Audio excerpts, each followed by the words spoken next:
Graça e paz a todos da parte do nosso Senhor e Salvador Jesus Cristo. Estamos estudando a carta de Paulo aos Colossenses e essa é a terceira aula que temos a oportunidade de estar participando com todos. Hoje estaremos estudando o capítulo 1, versículos de 9 a 14, a oração que Paulo faz por aquela igreja. Na primeira aula nós fizemos um estudo contextualizando a situação da cidade de Colossos, em que eles acreditavam, não é? Qual era a deusa que eles acreditavam. Estudamos ali a situação econômica, né? Tivemos oportunidade de dar ali uma volta, né? Entrar dentro daquela cidade, passear dentro do contexto, aquilo que estava acontecendo quando Paulo escreveu a carta àquela igreja. Na aula passada, nós tivemos a oportunidade, na segunda aula, de estarmos ali participando com Paulo, né? Quando Paulo faz a saudação inicial à igreja, participa ali, né? Da graça de poder estar falando e sabendo a respeito daqueles irmãos.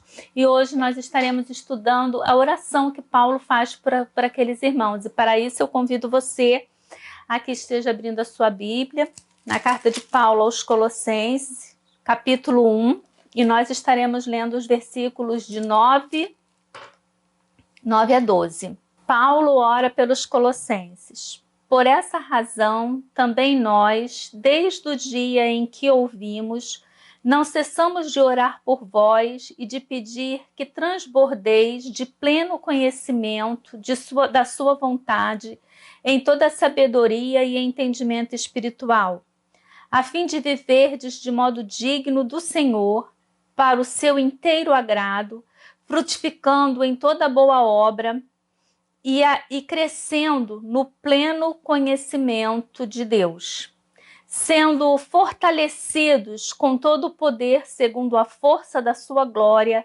em toda perseverança e longanimidade com alegria, dando graças ao Pai que vos fez idôneos à parte que vos cabe da herança dos santos de luz.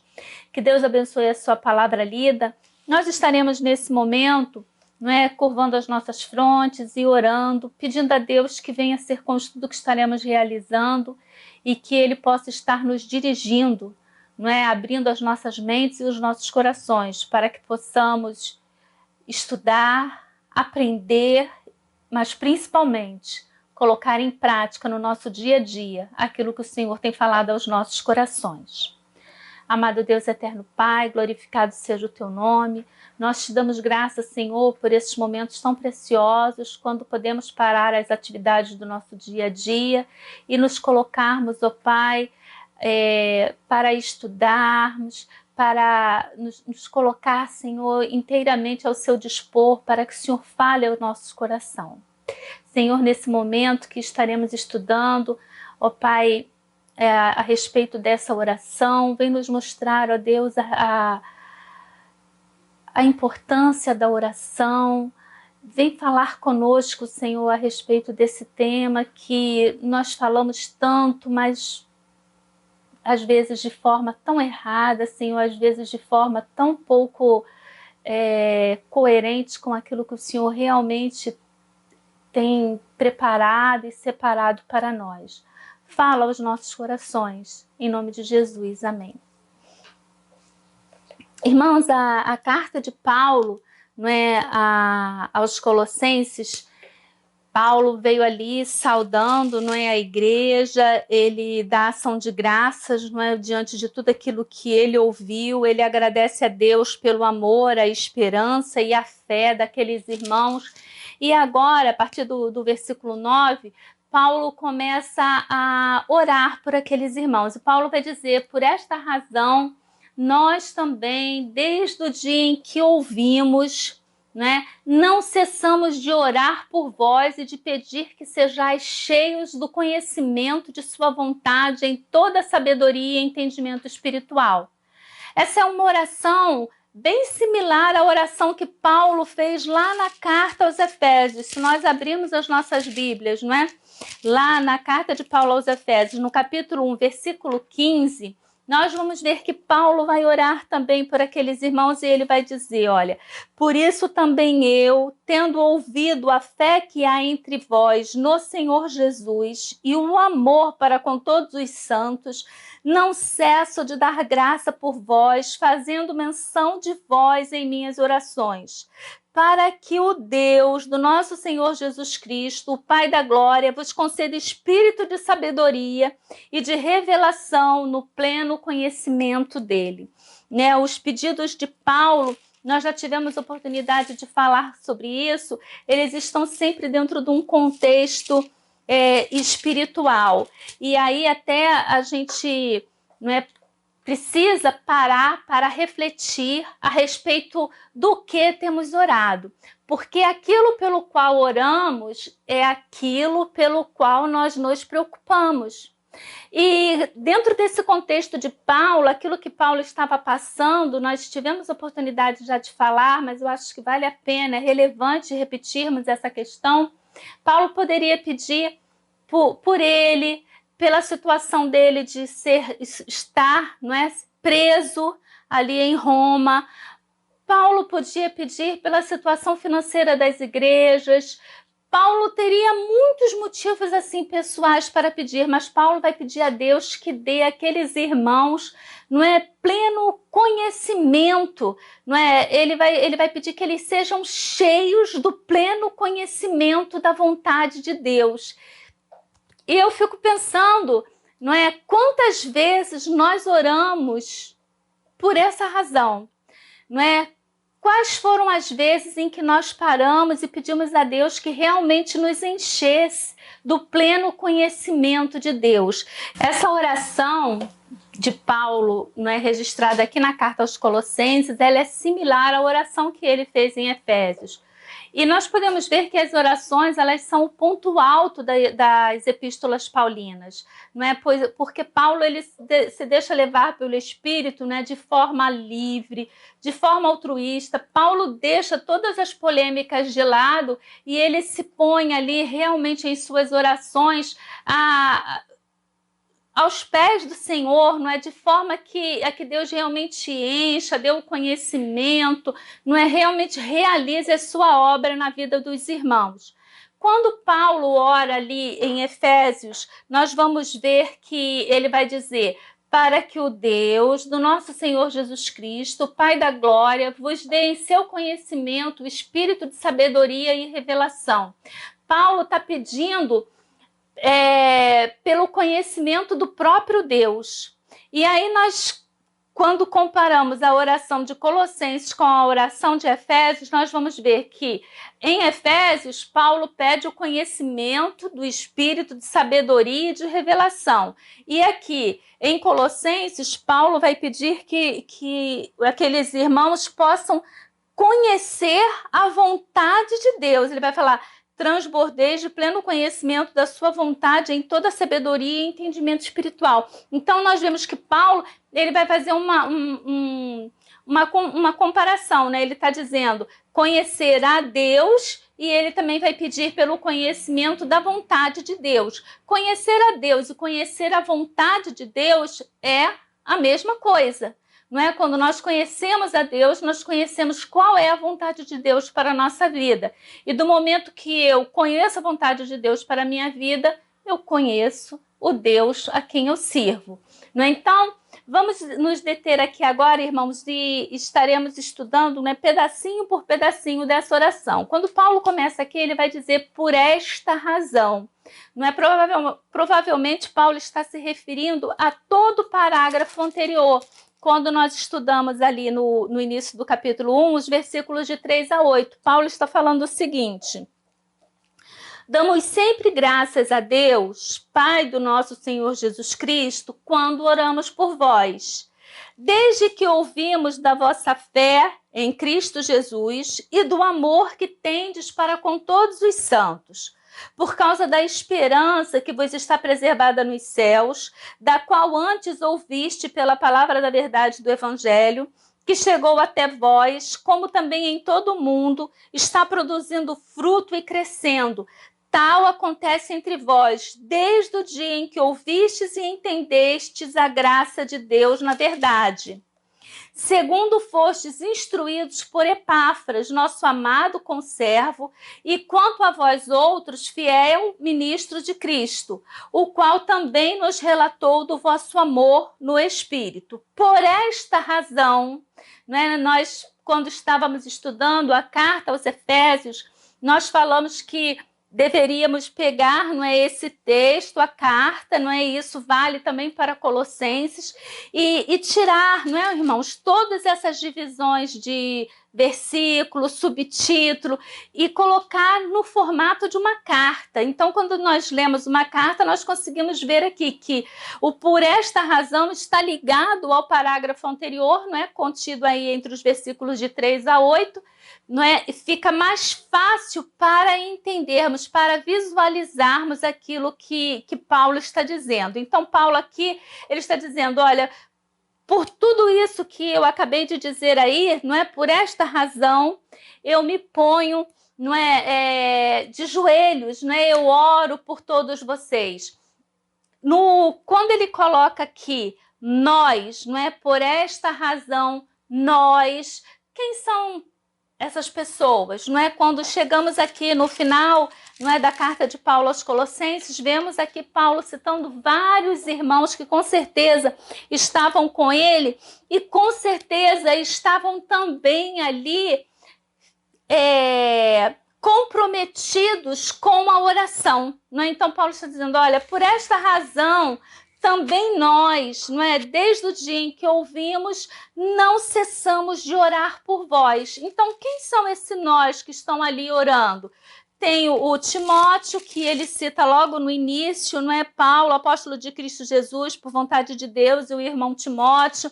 E lá no final da carta, também no capítulo 4, nós vamos ver várias citações. Paulo vai dizer, ó, a respeito de Aristarco, Marcos, não é? Ele vai falar de Jesus, conhecido por justo, não é? Ele vai dizer a respeito de Epáfras, ele vai falar ali de Lucas, ele vai falar, né, vai citando ali vários irmãos, e esses irmãos, né, eu fico imaginando aquelas pessoas ali ouvindo Epáfras, né, contando a respeito de tudo aquilo que estava acontecendo ali naquela cidade de Colossenses, e aqueles irmãos ali então se colocando em oração, e Paulo aqui está agora dizendo, olha, não sou só eu que estou orando, né, mas todos nós, desde que ouvimos, não cessamos de orar e interceder por vocês.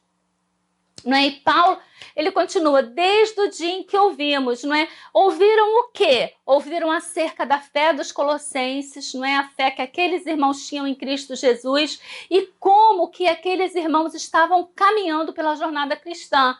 Mas eu acredito que o motivo principal da oração daqueles irmãos era a influência gnóstica no meio daquela comunidade, não é?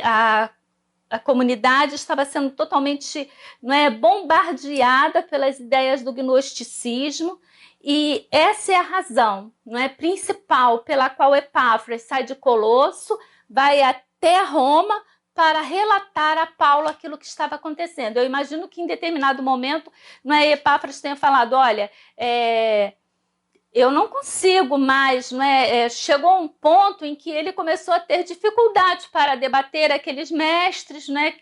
Que estavam ali ensinando, falando aqueles irmãos, combatendo aquilo que ele falava, a mensagem que ele trazia. Então Epáfras disse, eu preciso, não é, de orientação. E isso é tão bonito, mas tão difícil da gente ver.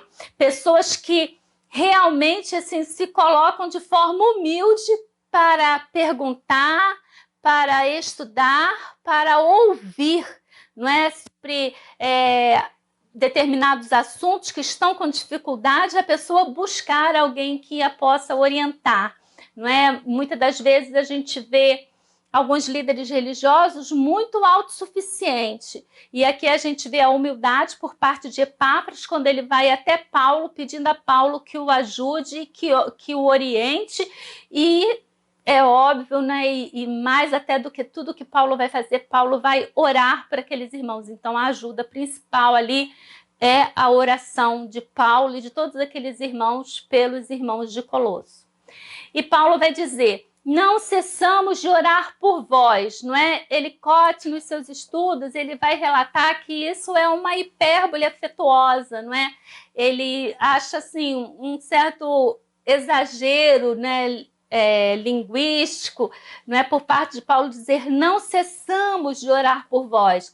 Mas eu não considero assim, irmãos. Eu acho que a gente não pode deixar de ver que Paulo tinha uma vida realmente dedicada à oração, né? Paulo se dedicava a orar e em tudo aquilo que ele realizava, eu acredito que o seu espírito estava em oração. Fosse escrevendo, porque a gente vê que Paulo está ali, ele começa a escrever a carta, de repente Paulo simplesmente começa uma oração. Não é? É o caso aqui quando a gente vê a passagem do versículo 8 para o 9. Não é? Paulo ali escreve a oração, ele se põe em oração. Não é? A sua vida realmente era uma vida dedicada à oração. E aí nós vamos entrar aqui nos 4 pedidos que Paulo vai fazer por aqueles irmãos. Mas antes da gente entrar nos pedidos em si, eu gostaria de dar uma passada ainda explicando para os irmãos do movimento gnóstico. Não é? Os mestres gnósticos, eles ensinavam algo que ficou conhecido como a heresia de Colosso. Não é? A heresia de Colosso, ela tem o nome, não é, de heresia de Colosso, e ela aparece, muitas das coisas que nós vamos ver aqui relatadas na carta aos Colossenses, só vai aparecer aqui.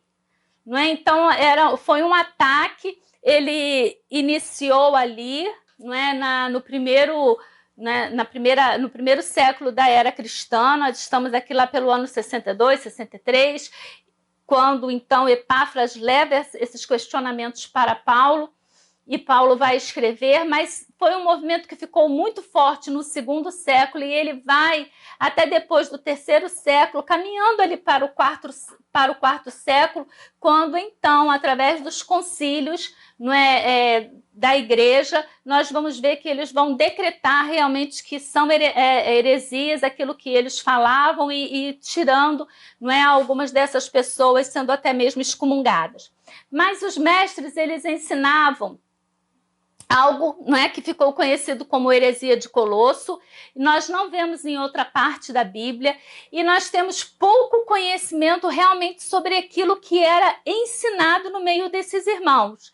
Isso a gente tem que entender, porque quando nós lemos a carta, nós conseguimos registrar aquilo que Paulo está respondendo com relação ao movimento. Mas eu não consigo aqui ver de forma clara. Isso é uma suposição que fazemos a respeito do que estava sendo questionado. Nós vemos a resposta, mas eu não vejo a pergunta. É como se nós estivéssemos ao lado de uma pessoa conversando no telefone, e aí nós estamos vendo: bom dia, tá, tudo bem. Né? Então a gente pode imaginar que a pessoa do outro lado disse bom dia, e você responde: bom dia, tá tudo bem? Como é que você está? Está tudo bem. Então é uma suposição que nós estamos fazendo com relação àquilo que foi perguntado, não é? E a resposta que está sendo dada. O gnosticismo, ele foi a primeira grande heresia do cristianismo, logo depois, não é, do legalismo judaizante. O legalismo judaizante a gente vai ver ali na carta de Paulo aos Gálatas. Nós vamos ver Paulo ali explicando, falando e debatendo, não é, a heresia do legalismo judaico dentro das igrejas cristãs. Mas depois do legalismo judaico, nós temos o gnosticismo como sendo uma das grandes heresias que atacou a igreja. O que nós temos em Colossenses é o seguinte, irmãos: é uma mistura das ideias do cristianismo, do judaísmo, o gnosticismo ainda incipiente, ou seja, aquele gnosticismo que estava começando, depois, não é, ele cresceu mais e ficou, não é, criou mais tentáculos ainda. Então nós temos o cristianismo, o judaísmo, o gnosticismo, tudo isso misturado com ideias místicas, né, com ideias dualistas de Platão. Né? O grande problema do gnosticismo, já falamos também, é que ele não confrontava o cristianismo. Ele não chegava dizendo que determinada coisa estava errada ou que o cristianismo não era o caminho certo, não é aquilo que deveríamos seguir. Ele sempre coloca as suas ideias ali dentro do cristianismo, as suas ideias diferentes, as suas ideias erradas, as suas ideias heréticas. Então, nós podemos ver que ele não se opunha frontalmente ao cristianismo, mas eles queriam que os colossenses se entregassem às práticas judaizantes. Eles desacreditavam a divindade de Cristo. Não é? Eles diziam que corpo e matéria eram antagônicos. Se Cristo era Deus, ele não podia ter se materializado, pois a matéria ela é má. E se Deus está no mundo das ideias, não é, como era sugerido por Platão, conforme vocês podem ver nos slides, não é, a ideia não é de Platão. Então, se Deus está no mundo das ideias, por que Deus ressuscitaria? Entende? Se o corpo é ruim, eles achavam que a morte era lucro, porque quando se morria, você entrava no mundo das ideias. Então, ressuscitar para eles seria uma coisa ruim. E por isso, eles combatiam a ideia do Cristo ressurreto, que não é o ponto, não é do cristianismo, que Cristo morreu e ressuscitou para que nós pudéssemos ser salvos. É interessante essas colocações gnósticas, porque elas vêm assim, não é, confrontando. Uma coisa que, por exemplo, eles sempre trabalharam, né, foi sendo trabalhado ao longo do tempo. Você já parou para pensar que quando a gente estuda, por exemplo, a história dos deuses gregos, não é? Então, o filho de um deus, quando ele vem para a Terra por quê? Porque ele fez alguma coisa errada lá no céu, então ele vem aqui para ser castigado, ele passa um tempo na terra. Né? Olha a ideia, não é, satânica vindo aí sendo incutida. E aí quando Deus envia o seu único filho ao mundo, não é, quando ele se humilha, quando ele não é, deixa a sua posição, né, e ele vem aqui à terra, ele se faz homem, ele habita entre nós, para que nós pudéssemos ser salvos, incutido na mente daquelas pessoas estaria o quê? O castigo que eles aprendiam na história dos deuses a quem eles serviam antes do cristianismo. Então é todo um trabalho realmente que vai sendo feito na cabeça das pessoas e que quando a gente realmente não para estudar a Bíblia, para se dedicar ao estudo da palavra, é muito fácil de nós nos perdermos dentro dessas ideias. Não é? Uma outra coisa que esses ensinos gnósticos faziam e que prejudicava muito as famílias e que prejudicava a igreja. Eram questões, por exemplo, ele trazia problemas para o casamento. Por quê? Porque eles trabalhavam a ideia da mortificação da carne. Então, se eu tenho que mortificar a minha carne porque a carne é ruim e o espírito é bom, então eu não posso ter prazer. Eu não posso ter prazer. E aí, entre os prazeres, e daí a ideia equivocada, está o sexo. Porque eles diziam que o celibato era melhor do que se ter a prática sexual. Nós vemos isso na carta de Paulo à igreja de Coríntios, porque o que estava acontecendo? Alguns irmãos lá na igreja de Coríntios achavam que tinham que ser celibatários, não deveriam mais ter relações com suas esposas, só que eles eram casados. Então eles queriam impor o celibato dentro do casamento. Paulo vai falar, não, se está casado tem que ter, você não deve se afastar e nem se opor a ter relação sexual com a sua esposa, nem a esposa com o marido, a não ser que de comum acordo entre eles por um período curto, para que não venha a suscitar o pecado neles, para que a pessoa não deseje outra pessoa. Não é? Então Paulo vai estar trabalhando ali aos Coríntios essa questão. Acredita-se que dessa ideia surja também a questão ali dos padres, não é, na Igreja Católica não se casarem, porque ser celibato seria superior a ter uma vida sexual. acredita-se daí também a eterna virgindade de Maria, porque ser virgem era melhor do que ser casada. Então, vem esses pensamentos, né, só para os irmãos terem uma ideia de como tudo isso ia sendo trabalhado, como tudo isso ia sendo jogado ali no meio, não é? Ideias soltas, não é? Que vinham realmente para atrapalhar. O gnosticismo dizia que você tem que ter um conhecimento revelado de Deus. E que esse conhecimento revelado de Deus não tinha sido dado a ninguém, nem mesmo aos apóstolos. Mas que os sábios gnósticos, eles haviam sido revelados por Deus a respeito desse, né, desse mistério, eles tinham esse conhecimento. E o que dizia esse conhecimento que esses sábios diziam ter recebido da parte de Deus? Esse conhecimento dizia que para você ser salvo, você tem que ter um certo conhecimento secreto. Daí o nome gnose. Esse conhecimento, né, é de que Cristo deu essa última revelação, a gnose verdadeira, não é? Entre nós e Deus existe um pleroma. Essa é a gnose verdadeira. Entre nós e Deus existe um pleroma. E esse pleroma, ele é ocupado por anjos celestes. Esses anjos, eles estão ali meio que em rebelião e eles precisam ser apaziguados. Então, para chegar a Deus, eu preciso apaziguar esses anjos. Para os gnósticos, né, o que estava sendo colocado para a igreja de Colossenses, se a gente for resumir, era o seguinte: para você chegar até Deus, você precisa crer em Jesus Cristo? Sim, eles não excluíam isso.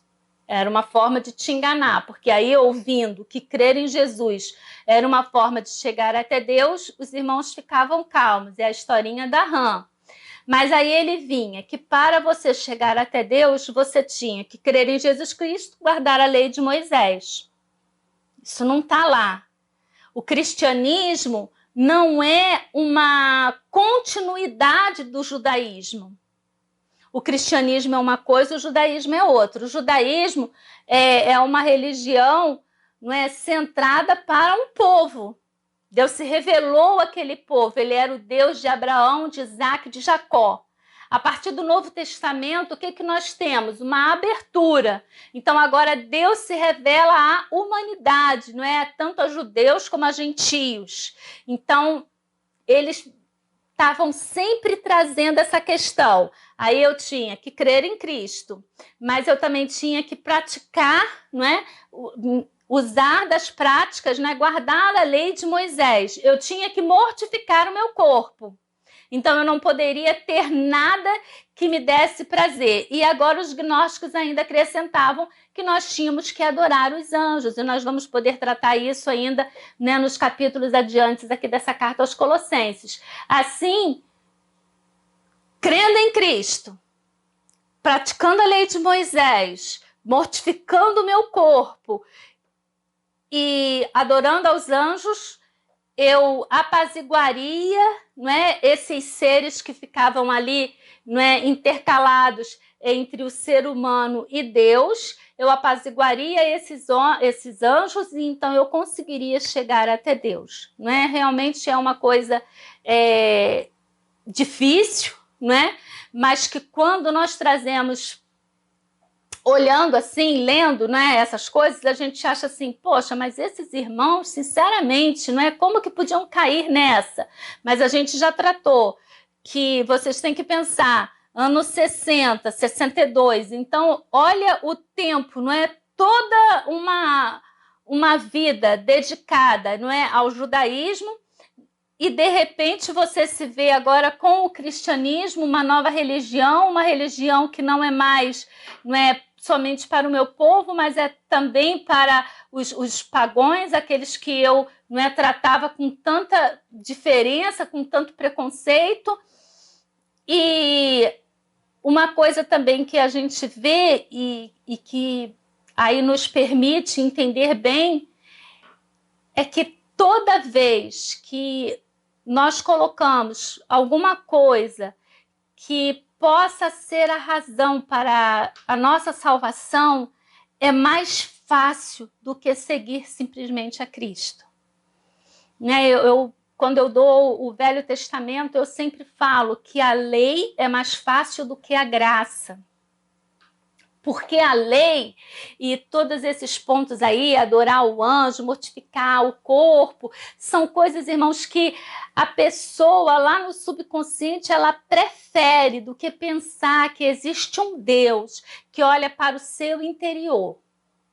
Que existe um Deus que vai olhar lá, que sonda o seu coração e que ele não vai trabalhar em cima das suas ações, mas ele vai trabalhar em cima da intenção pelo qual você realizou aquelas ações. É difícil, né?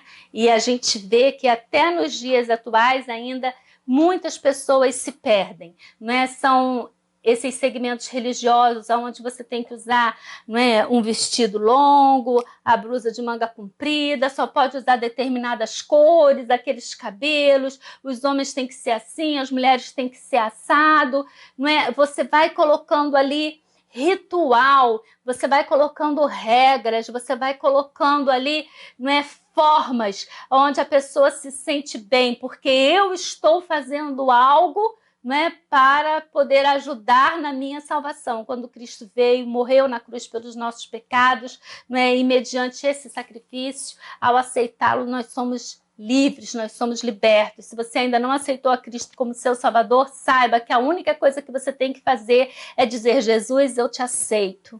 Né? E ele nos limpa de todo o nosso pecado, ele purifica o nosso coração. Não são através de ações, através de mortificação da carne, não é deixar de fazer isso, deixar de fazer aquilo que faz você estar mais perto ou mais longe de Deus. Philip Yancey, no seu livro Maravilhosa Graça, ele diz que não existe nada que nós possamos fazer para Deus nos amar mais e nada do que venhamos a fazer vai fazer Deus nos amar menos, não é? Guarde isso aí no seu coração. Mas vamos passar aqui para os pedidos que Paulo faz por aqueles irmãos. Ele começa então. O primeiro pedido é que transbordeis de pleno conhecimento da sua vontade. Não é? No grego nós temos o verbo plerou, né? Encher, levar a bom termo. Isso começa a enfatizar a plenitude que caracteriza essa oração. Não é? Porque Paulo está pedindo simplesmente que nós transbordemos do pleno conhecimento da vontade de Deus. Né? Transbordar é mais do que ser cheio, não é? Quando a gente... Um bom exemplo disso é quando a gente compra um saquinho de pipoca, não é? Porque geralmente o pipoqueiro ele vai lá e ele coloca muito mais pipoca do que cabe no saquinho, não é? E você sai dali com aquele saquinho de pipoca transbordando de pipoca, não é? Ali com, não é, uns 5 dedos acima da pipoca do que cabe, não é, no seu saquinho. Você sai ali geralmente do pipoqueiro com as pipocas caindo no chão. Isso é transbordar. Ser cheio é ficar ali no raso. Né? Mas Paulo está dizendo, eu não cesso de pedir que vocês transbordem do pleno conhecimento da vontade de Deus. Não é? Esse pleno conhecimento da vontade de Deus, isso é algo que nós deveríamos estar continuamente orando, pedindo a Deus que nós realmente pudéssemos, não é, transbordar do conhecimento da sua vontade, né? Transbordar do conhecimento daquilo que Ele deseja para nós, daquilo que Ele deseja que nós estejamos realizando na obra dEle. Não é? Ele estabelece, não é, esse pedido de Paulo, ele estabelece um contraste entre a verdadeira plenitude de Deus e a suposta plenitude existente em certas formas do gnosticismo. Lembra que os gnósticos eles diziam ser seres sábios e que a eles foi revelado determinado mistério da parte de Cristo, que não foi revelado nem mesmo aos apóstolos? Então, olha a oração de Paulo combatendo essas ideias. Não é? É muito interessante também a forma como Paulo trabalha. Os gnósticos podem ter lá as suas ideias, mas Paulo vai responder a todas elas, porque ele vai dizer, olha, eu não cesso de pedir a Deus para que todos vocês transbordem.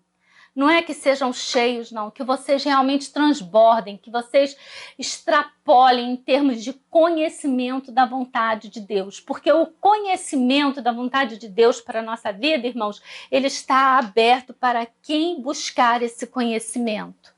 Então, hoje, nós também vemos muitas pessoas entrando por essa onda de mistério. Esse pensamento gnóstico de que existe um mistério e que esse mistério foi revelado apenas para algumas pessoas e que se você não faz parte daquele grupo, se você não vai para determinada reunião, se você não faz parte de determinada coisa, você não conhece esse mistério, então você está ali à parte, não é? Você não tem o pleno conhecimento. Isso é furada, porque está ali, ó, Paulo está pedindo para que nós fôssemos cheios do pleno conhecimento da graça de Deus.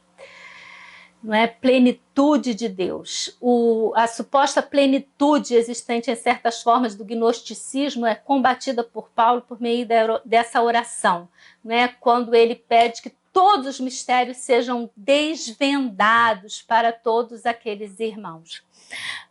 Para que alguém receba o conhecimento pleno da vontade de Deus, é necessário crescer na graça e no conhecimento místico de Cristo, não é? Através da atuação do Espírito Santo. Esse conhecimento que nós podemos adquirir de Cristo é através da atuação do Espírito Santo em nossas vidas, somente. Mas ele vai dizer, olha, para que vocês sejam plenos, não é? Transbordem de conhecimento da vontade, da sua vontade, não é? A gnose nesse ponto é a vontade de Deus, ao passo que lá no 10º versículo ele vai pedir pelo próprio Deus, não é? E aqui nós podemos dividir a vontade de Deus em 3 partes. Primeiro, Paulo queria que aqueles crentes soubessem o que é a vontade de Deus e como o Senhor Deus a está cumprindo por meio de Cristo. Então, esse era o primeiro ponto que Paulo realmente desejava para aqueles irmãos. Mas ele também não é algo pessoal e prático, relativo ao andar cristão diário, conhecer a vontade, não é? Transbordar no conhecimento da vontade de Deus, é trazer essa vontade para o nosso dia a dia, irmãos. Isso inclui santificação, frutificação, constância, longanimidade, gratidão, virtudes que devem qualificar o cristão. Você não vai ser pleno do conhecimento da vontade de Deus se você não busca Deus no dia a dia, se você não busca no seu dia a dia, não é, frutificar, se você não busca ser longânimo, se você não busca ser grato a Deus por todas as coisas, não adianta você achar que vai ser revelado, não é? Que vai bater um espírito que vai te revelar determinadas coisas. Não é assim que acontece. O caminhar, não é, do cristão, o caminhar é uma conduta diária, não é, ali buscando a Deus. E como eu disse na aula passada, às vezes a gente sobe, depois a gente desce alguns degraus, não é, que a gente tinha conseguido subir, mas é buscando dia a dia a estatura do varão perfeito. O terceiro ponto que Paulo pede aqui é que além da vontade de Deus, não é, significa cumprir a missão de Deus para a nossa vida. Não é? Quando ele diz, então, que nós transbordemos do pleno conhecimento da vontade de Deus, implica em buscar saber aquilo, qual é a missão que Deus tem para a sua vida, aquilo que Deus quer realizar por meio da sua vida. O segundo pedido de Paulo nessa oração é para que possais andar de maneira digna do Senhor, agradando-lhe em tudo, frutificando em toda boa obra e crescendo no conhecimento de Deus. O alvo do conhecimento da vontade de Deus, conforme ela é nos revelada, em toda sabedoria e conhecimento, consiste em andarmos de modo digno. Esse é o alvo, não é? Para que possamos andar de maneira digna do Senhor, agradando-lhe em tudo, frutificando, ou seja, tendo frutos, não é? Ali para Cristo. Então, isso tudo consiste num andar de forma digna. O terceiro pedido que Paulo vai dar é: corroborados com toda fortaleza, segundo o poder da sua glória, para toda perseverança e longanimidade com gozo. Não é? Este poder tem como seu objetivo contar com Cristo em nossas vidas e não vivermos nossa própria vida carnalmente. Antes, como Paulo afirma, para mim o viver é Cristo, não é? Em Filipenses 1, versículo 21, Paulo vai dizer, porque para mim o viver é Cristo. E aí ele vai falar, dando graças, não é? Todo dom perfeito precede de Deus, que é o Pai das luzes, que nos tirou do poder das trevas e nos transportou para o reino do seu Filho amado.